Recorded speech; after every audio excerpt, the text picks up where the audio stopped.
States finally and officially recognized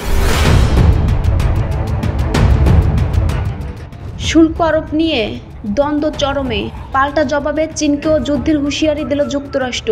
হুঁশিয়ারি দিল চীন। বেইজিং জানিয়েছে যুক্তরাষ্ট্রের যে কোনো ধরনের যুদ্ধে শেষ পর্যন্ত লড়াই করতে প্রস্তুত চীন।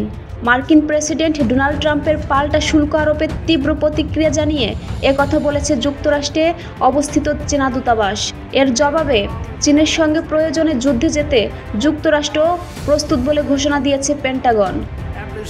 in the historic and sacred land.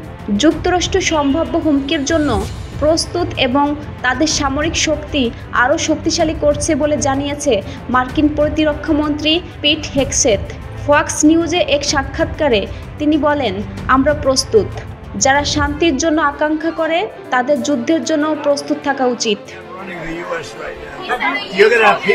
Peat Hegseth আরও বলেন, আমরা এমন এক বিপজ্জনক পৃথিবীতে বাস করছি যেখানে শক্তিশালী উত্থানশীল দেশগুলোর মতাদর্শ একেবারেই ভিন্ন।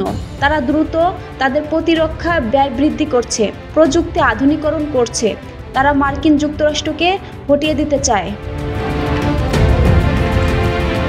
তবে চীনের প্রেসিডেন্ট শি জিনপিং এর সঙ্গে ট্রাম্পের বন্ধুত্বপূর্ণ সম্পর্কের জেরে দুই দেশের মধ্যে শান্তি প্রতিষ্ঠিত হতে পারে বলেও জানান তিনি।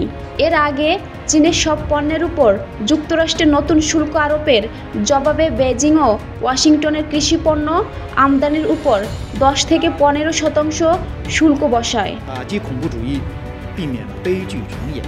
এসব উত্তেজনার মধ্যেই দুই দেশ একে অপরের সঙ্গে যে কোনো ধরনের যুদ্ধে জড়াতে প্রস্তুত বলে হুঁশিয়ারি দেয়। এক বিবৃতিতে যুক্তরাষ্ট্রে চীনের দূতাবাস বলেছে, যদি ওয়াশিংটন যুদ্ধই চায়, তা বাণিজ্য যুদ্ধ হোক, শুল্ক যুদ্ধ হোক কিংবা অন্য যে কোনো যুদ্ধ, শেষ পর্যন্ত লড়তে প্রস্তুত রয়েছে বেইজিং।